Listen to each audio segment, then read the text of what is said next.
and welcome to your favorite program, Me Inti Vanta.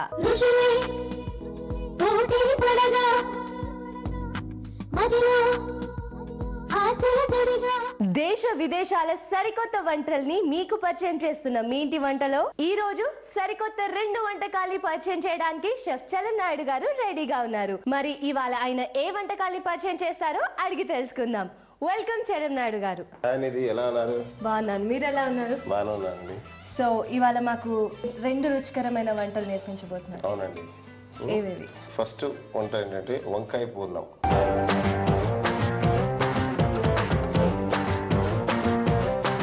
So ఇది తెలంగాణలో మంచి famous dish అండి. ఓకే.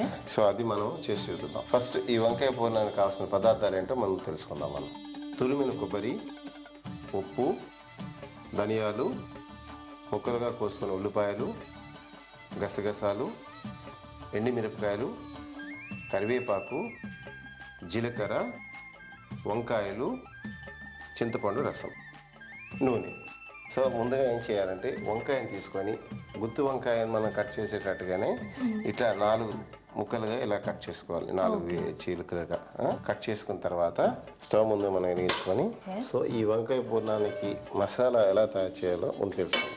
Okay okay. సో ఈ వంకాయలేనా లేదంటే ఇంకా పొడుగు వంకాయలు కూడా వస్తాయి? వాటితో లేదండి, ఈ చిన్న బేబీ బ్రింజాల్ మాత్రమే దీనికి పనికి వస్తాయి. Okay okay. సరేనా? ఓకే. దీంట్లో కొంచెం ఆయిల్ వేసుకుందాం. ఆయిల్ వేడైన తర్వాత ఆ పేస్ట్ చేసుకోవడానికి ఫస్ట్ ఆఫ్ ఆల్ ధనియాలు వేసుకుందామండి. ఓకే. మనం చేస్తున్న తక్కువ క్వాంటిటీ కనుక ఒక 5 వంకాయలు కనుక ఒక 2.5 స్పూన్స్ వేసుకున్నాం. నెక్స్ట్ జీలకర్ర. ఓకే. ఇదైన అంటే తర్వాత క్వాంటిటీ మామూలుగా సరిపోయేంత నార్మల్ ధనియాలకి జీలకర్రకి జస్ట్ ప్రాసెస్ అన్నమాట. ఇది ఎట్లా చేయాలి ఏంటనేది. Okay okay. నెక్స్ట్ ఎండుమిరపకాయలు, దీని తర్వాత ఉల్లిపాయలు. సో పేస్ట్ కన్సిస్టెన్సీ వస్తుంది కదా కొంచెం ఉల్లిపాయలు వేసాక. ఓకే. దీని తర్వాత కస్కస్ గ్రేవీ రావడానికి. ఓకే. సో గసగసాలు గ్రేవీ కోసం. ఓకే. ఓకే. కొంచెం కోకోనట్, గ్రేడెడ్ కోకోనట్, తురిమిన కొబ్బరికాయ పొడి, అది కూడా పేస్ట్లో వేసేస్తాం. సో ధనియాలు, జీలకర్ర, ఎండుమిర్చి, ఉల్లిపాయ, అన్నీ కూడా గసగసాలు, కొబ్బరి. ఇది ఫ్రై అయిపోయింది కదా, స్టఫ్ చేసేద్దాం. ఓకే. సో ఇప్పుడు ఇది చల్లారిన తర్వాత ఏం చేయాలండి? ఇది చల్లారిన తర్వాత మిక్సీలో వేసుకొని కొంచెం వాటర్ వేసుకొని పేస్ట్ చేసుకోవాలి. నేను చేసి పెట్టాను ఆల్రెడీ. ఈ విధంగా చేసుకొని పెట్టుకోవాలన్నమాట. అవన్నీ కలిపి కొంచెం మనం ఆయిల్లో ఫ్రై చేసాము. చల్లారిన తర్వాత మిక్సీ చేస్తే ఈ పేస్ట్ వస్తుంది. ఓకే. సో ఇది ఇప్పుడు మన వంకాయలోకి మసాలా చేయాలి. సో ఒక్కొక్క వంకాయ తీసుకొని మనం ఈ పేస్ట్ అన్నమాట ఇలా దీంట్లోని స్టఫ్ చేసుకోవాలి. ఓకే. ఇలా.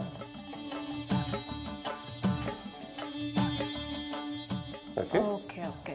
సో అన్ని వంకాయలు అలా 4 పార్టీషన్స్ చేసాం కదా, ఇలా చేసుకొని ఓకే మనం పెట్టుకుంటే సరిపోతుంది అన్నమాట. ఓకే. చూసినంత ఈజీ కాదు కదండి ఆ స్టఫ్ చేయడం. అందులో స్టఫ్ చేయడం ఈజీ అనండి, కొంచెం ఉండాలి. అంటే కొంచెమైనా ముందు నేర్చుకుని. ఓకే. సో ఆ మసాలా అంతా ఇందులో స్టఫ్ చేసేసాక ఇలా ఉంటుంది. ఓకే. ఇప్పుడు మనం ఏం చేద్దామంటే నెక్స్ట్ ఈ కళాయి పెట్టుకుందాం. కళాయి పెట్టుకొని దీంట్లో ఆయిల్ వేసుకుందాం. కొంచెం వంకాయ కదండి, డైరెక్ట్గా గుత్తి వంకాయ కనుక కొంచెం ఆయిల్ కాస్త ఎక్కువ పడుతుంది. దాని గురించి అసలు మొహమాటమే లేదు. ఎంతైనా ఈ వంటకాలు, ఇలాంటి వంటకాలు స్పెషల్గా అలా కాకుండా తెలంగాణ వంటకం అన్నారు, ఇంకా ఆయిల్ కొంచెం ఎక్కువే ఉంటుంది. సో గుత్తి వంకాయకి దీనికి తేడా ఏంటండి? జనరల్గా ఏ వంకాయకైనా సరే ఆయిల్ కాస్త ఎక్కువనే పడుతుందండి. మీరు అడిగే క్వశ్చన్స్కి మనం ఇది వేస్తూ ఫ్రై చేస్తూ మనం మాట్లాడదాం. రైట్. ఫస్ట్ వంకాయని స్లోగా అలాగా ఆయిల్లో వేసుకుందాం. చూస్తుంటే చాలా బాగుంది. రైట్. సో దీన్ని వేస్తూ కొంచెం అలాగా మూత పెట్టుకుందాం మనం. ఇప్పుడు మీరు ఏం క్వశ్చన్ అడిగారంటే ఇంతకు ముందు గుత్తి వంకాయకి ఇప్పుడు మనం చేసే ఈ వంకాయకి డిఫరెన్స్ ఏంటి? గుత్తి వంకాయలో గరం మసాలా పడుతుంది, నువ్వులు పడతాయి, ఇలాంటివన్నీ ఉంటాయి. సో అందులో కొన్ని ఇంగ్రీడియంట్స్ ఎక్కువ ఉంటాయి, లైక్ నువ్వులు చాలా ఎక్కువ ఉంటాయి. బట్ ఇది చాలా సింపుల్గా మనం చేసుకోవచ్చు అండి, చాలా టేస్టీగా కూడా ఉంటుంది. ఇది ముందు చెప్పాను కదండి, తెలంగాణలో మంచి ఫేమస్గా తినే డిష్ అనమాట.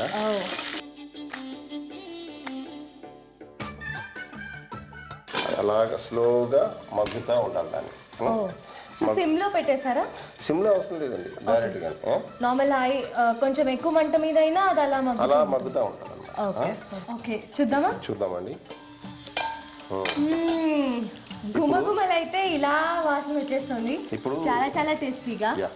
ఇప్పుడు కొంత ఇంకా మిగిలింది కదా మసాలా, అది కూడా యాడ్ చేస్తున్నాం. సో గ్రేవీ ఫామ్ కావాలి కదా. ఇప్పుడు ఆల్మోస్ట్ సగం వరకు వంకాయ ఫ్రై అయింది. ఓకే, వంకాయ స్టఫ్ చేసిన తర్వాత మిగిలిన ఈ మసాలా ఏదైతే ఉందో అది అందులో వేసేద్దాం ఆయిల్. ఓకే, అంటే వంకాయతో పాటు ఇది కూడా అయిపోయింది. ఇప్పుడు దీంట్లో కొంచెం వాటర్ కూడా వేసుకున్నాం, ఎందుకంటే వంకాయ ఉడకాలి కదా. ఓకే, చూడ్డానికి అయితే చాలా చాలా చాలా బాగుంది. జనరల్ గా గుత్తి వంకాయ చూడడానికి బాగుంటుంది, తినడానికి ఇంకా బాగుంటుంది. కానీ మూత పెట్టుకుందాం కాసేపు, ఎందుకంటే వంకాయ కనుక ఉడకడంలోనే అది చాలా దీనిగా ఉంటుంది అనమాట, టేస్ట్ ఎక్కువ అవుతుంది. ఓకే, సో మీ ఫేవరెట్ డిష్ ఏంటండి? తినడానికి అయితే నాకు ఫిష్ పులుసు అంటే చాలా ఇష్టం. ఓ, మరి ఎప్పుడు చేస్తారు? కూడా నెల్లూరు ఫిష్ పులుసు ఆల్రెడీ ఇచ్చేసాం కదండి మనం. ఓకే, నా కోసం అయితే సపరేట్ గా మళ్ళీ చేసి తప్పనిసరిగా. Thank you. నాకు ఫిష్ చాలా ఇష్టం, ముఖ్యంగా సమ్మర్లో చికెన్ మటన్ ఇవన్నీ అవాయిడ్ చేసి బేక్డ్ ఫిష్ అలాంటివి తింటే. జనరల్ గా సమ్మర్ లోని ఈ నాన్ వెజ్ అనేది అవాయిడ్ చేస్తే బెటర్. కానీ నాలాంటి చాలా మందికి అవాయిడ్ చేయలేదండి ఆ నాన్ వెజ్.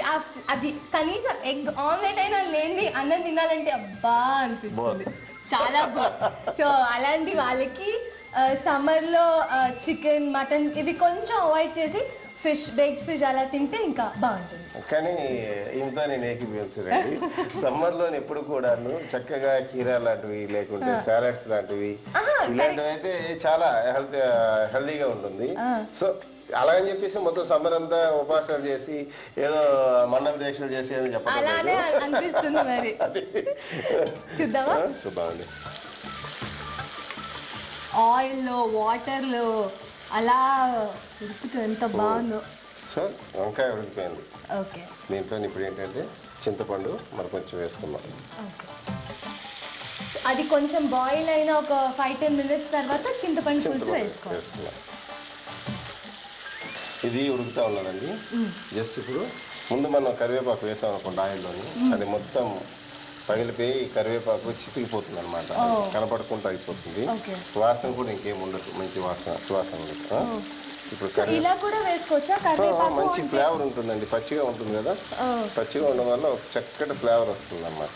ఇప్పుడు కొంచెం కలర్ఫుల్ గా కూడా అయిపోయింది మన డిష్.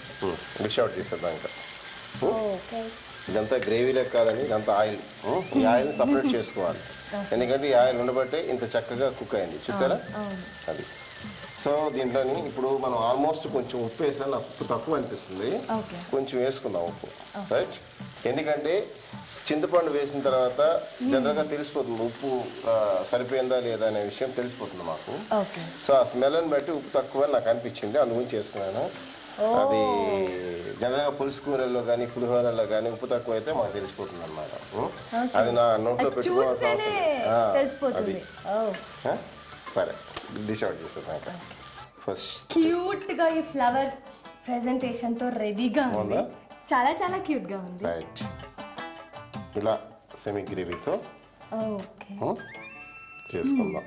రైట్, దీని మీద గ్రేవీ చేసిన తర్వాత వంకాయలు శుభ్రంగా నీట్గా, ఎంత బాగా మీరు ఫుడ్ తయారు చేసినా సరే ప్రెజెంటేషన్ అనేది ఇంపార్టెంట్.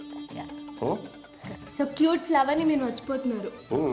డెఫినెట్గా పెడదాం మనం చక్కగా. రైట్, ఇప్పుడు ఎట్లాగంటే దీనికి చిన్న గార్నిష్ సింపుల్గా ఇలా పెడదాం. అండ్ ఇంతే. మీరు చూస్తున్నారు కదా రెడీగా? చూస్తున్నాను, వెయిట్ చేస్తున్నాను. వంకాయ పూర్ణం ఒకసారి చూపించేసేయండి. మన వంకాయ పూర్ణం టేస్ట్ చేయడానికి రెడీగా ఉన్నాను.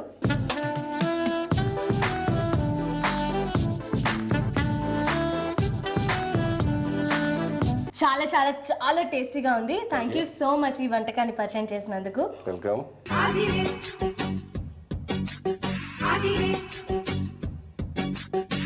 ఈ వంకాయ పూర్ణానికి కావాల్సిన పదార్థాలు, తయారు చేసే విధానం మరొకసారి చూద్దాం. వంకాయ పూర్ణంకి కావాల్సిన పదార్థాలు: వంకాయలు, ఉల్లిపాయ ముక్కలు, ధనియాలు, జీలకర్ర, ఎండుమిర్చి, పచ్చి కొబ్బరి, గసగసాలు, ఉప్పు, ఆయిల్, కరివేపాకు, చింతపండు గుజ్జు. తయారు చేసే విధానం: ముందుగా స్టవ్ వెలిగించి పాన్ పెట్టి ఆయిల్ వేసుకోవాలి. ఆయిల్ వేడవగానే ధనియాలు, జీలకర్ర, ఎండుమిర్చి, ఉల్లిపాయ ముక్కలు, గసగసాలు, పచ్చి కొబ్బరి తురుము వేసి వేయించి మిక్సీలో పేస్ట్ చేసి పెట్టుకోవాలి. తర్వాత 4 భాగాలుగా కట్ చేసి పెట్టుకున్న వంకాయల్లో స్టఫ్ చేసి పెట్టుకోవాలి. అలా కావాల్సినన్ని చేసుకున్నాక స్టవ్ పై మరొక బాండీ పెట్టి ఆయిల్ పోసుకోవాలి. ఆయిల్ వేడవగానే స్టఫ్ చేసిన వంకాయని వేసి మూత పెట్టి మగ్గించాలి. అవి కాస్త మగ్గాక మూత తీసి మిగిలిన మసాలా వేసి కొన్ని నీళ్లు పోసి ఉడికించాలి. అది ఉడుకుతుండగానే చింతపండు రసం, కరివేపాకు వేసి కలిపి కాసేపు ఉడికించాలి. అలా బాగా ఉడికాక సరిపడా ఉప్పు వేసి కలిపి సర్వింగ్ బౌల్లోకి తీసుకొని పైన కొత్తిమీర చల్లి సర్వ్ చేయాలి. అంతే, ఎంతో రుచికరమైన తెలంగాణ స్పెషల్ వంకాయ పూర్ణం రెడీ. వంకాయ పూర్ణం నిజంగా చాలా టేస్టీగా ఉందండి. సో ఇవాళ నెక్స్ట్ ఏం వంట నేర్పిస్తారు? ఇప్పుడు కడాయి గోస్ట్.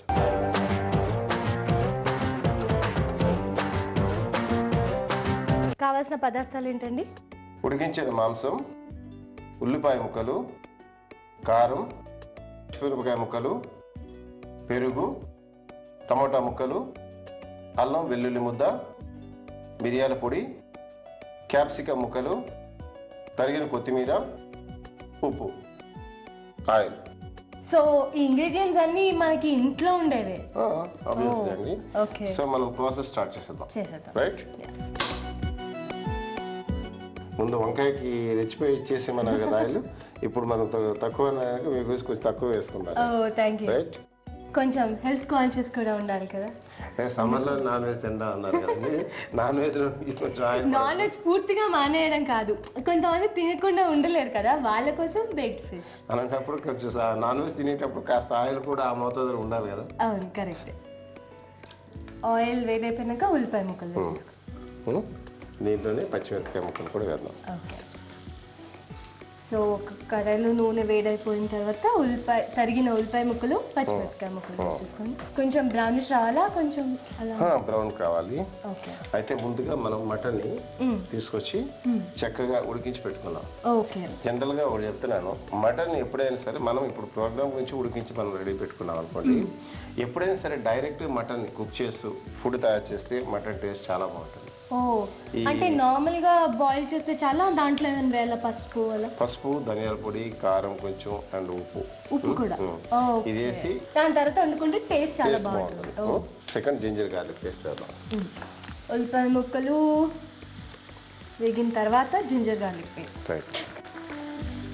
జింజర్ గార్లిక్ పేస్ట్ వేసిన తర్వాత వాసన చాలా ఆటోమేటిక్గా ఫ్లేవర్ వచ్చేస్తుంది. మటన్ వేసుకున్నాం. అల్లం వెల్లుల్లి పేస్ట్ వేసుకున్న తర్వాత మటన్లోని టమాటా పీసెస్ కూడా వేస్తాం. సో ఇది గ్రేవీ ఐటమ్ కదా. కడాయి గోస్ట్ మనకి చపాతీలో బాగుంటుంది, అలాగే రైస్లో కూడా చాలా బాగుంటుందండి. రోటీ అండ్ ఇడ్లు అన్నిట్లో బాగుంటుంది. అదే కాకుండా ఒక రెస్టారెంట్ వంటకం ఇంట్లోనే మనకి తయారు చేసుకుని. సో కారం వేసేసుకున్నాము. కారం తర్వాత ధనియాల పొడి, ధనియాల పొడి, పసుపు వేసుకున్నాం. పసుపు తర్వాత ధనియాల పొడి. దీని తర్వాత క్యాప్సికమ్ ఎందుకండి? కడాయి గోస్ట్కి క్యాప్సికమ్, ఏ కడాయి దేని సరే క్యాప్సికమ్ కంపల్సరీ. ఇంట్లోని ఇంతకు మనం ఉప్పు మనం వేసుకోలేదు, జ్ఞాపకం మీకు. సో ఏ కడాయి పన్నీర్ అయినా దేనికైనా కడాయి మటన్కైనా క్యాప్సికమ్ ఇంపార్టెంట్. ఇప్పుడు ఇంకోటి పెరుగు వేసుకుందాం దీని తర్వాత.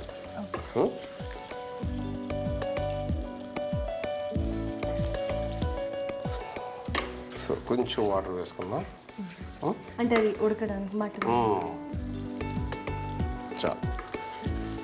కడాయి గోస్ట్ ఆల్మోస్ట్ రెడీ అయిపోయింది. ఆల్మోస్ట్. ఇంకొంచెం బాయిల్ క్యాప్సికమ్ పెద్ద ఉడికే ఐటమ్ కాదండి, కొంచెం వేడైతే అది ఆటోమేటిక్గా పచ్చిది కూడా తినొచ్చు కదా క్యాప్సికమ్. అది సాలడ్స్ యూజ్ చేస్తామని.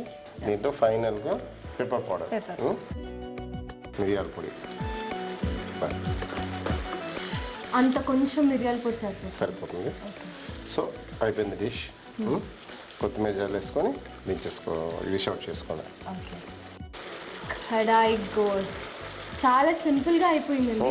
అంటే నార్మల్గా మన ఇంగ్రీడియంట్స్ చేంజ్ చేస్తే చాలు, అంతే టైంలో డిఫరెంట్ వెరైటీ. ఓకే, రెడీ అయిపోయింది మన డిష్. ఇంకా మనం డిష్ అవుట్ చేసుకుందాం. ఓకే, ఒక చిన్న ఫ్లవర్, మళ్ళీ ఫ్లవర్ వచ్చేసింది. ఇది ఇంకో టైప్ ఫ్లవర్. సో కడాయి గోస్ట్ చూడడానికి కలర్ఫుల్గా. ఓకే, కొంచెం కొత్తిమీర పైనుంచి చల్లుకుందాం. రైట్, కడాయి గోస్ట్ రెడీ అయింది. టేస్ట్ చూసి మన వ్యూవర్స్కి చెప్పేసాను. తప్పకుండా.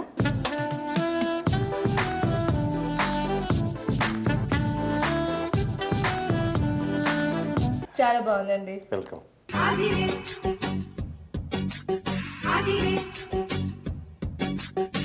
కడాయి గోస్ట్ చూసారు కదా. దీనికి కావాల్సిన పదార్థాలు, తయారు చేసే విధానం మరొకసారి చూద్దాం. కడాయి గోస్ట్కి కావాల్సిన పదార్థాలు: ఉడికించిన మటన్, పచ్చిమిర్చి, టొమాటో ముక్కలు, మిరియాల పొడి, అల్లం వెల్లుల్లి పేస్ట్, పెరుగు, కొత్తిమీర, ఉల్లిపాయ ముక్కలు, క్యాప్సికమ్, ఉప్పు, కారం, ఆయిల్, ధనియాల పొడి, పసుపు. కడాయి గోస్ట్ తయారు చేసే విధానం: ముందుగా స్టవ్ వెలిగించి పాన్ పెట్టి ఆయిల్ వేసుకోవాలి. ఆయిల్ వేడవగానే ఉల్లిపాయ ముక్కలు, పచ్చిమిర్చి ముక్కలు వేసి వేయించాలి. అవి వేగాక అల్లం వెల్లుల్లి పేస్ట్, ఉడికించిన మటన్, టొమాటో ముక్కలు, కారం, పసుపు, ధనియాల పొడి, క్యాప్సికమ్ ముక్కలు, సరిపడా ఉప్పు, పెరుగు, కొన్ని నీళ్లు పోసి ఉడికించాలి. అలా ఉడుకుతుండగానే మిరియాల పొడి, కొత్తిమీర చల్లి సర్వింగ్ బౌల్లోకి తీసుకొని కొత్తిమీరతో గార్నిష్ చేసి సర్వ్ చేయాలి. అంతే, ఎంతో రుచికరమైన kadai gosht ready. Thank you so much అండి చలమనాయుడు గారు. వన్స్ అగైన్ మా 2 వెరైటీ డిషెస్, అది కూడా ఇంట్లో ఉండే ఇంగ్రీడియంట్స్తో మాకు నేర్పించినందుకు thank you so much. Welcome అండి. చూసారు కదండి, ఇవాళ మన మీ ఇంటి వంటలో చలమనాయుడు గారు చేసిన 2 వెరైటీ డిషెస్. ఈ రోజు ట్రిప్లెక్స్ డిటర్జెంట్ వంటకాల పోటీల విజేత ఖమ్మం బ్రాహ్మణ బజార్లో ఉంటున్న బి లక్ష్మీరాజ్యం. లక్ష్మీరాజ్యం గారు, మీరు రాసి పంపిన ధాన్యాల లడ్డు అనే వంటకం బహుమతికి ఎంపికైంది. కంగ్రాచులేషన్స్. త్వరలో ట్రిప్లెక్స్ డిటర్జెంట్ వారి బహుమతి మీకు అందుతుంది. రేపటి ఎపిసోడ్ లో మరో 2 వెరైటీ డిషెస్ తో మళ్ళీ కలుసుకుందాం. Until then take care, bye bye.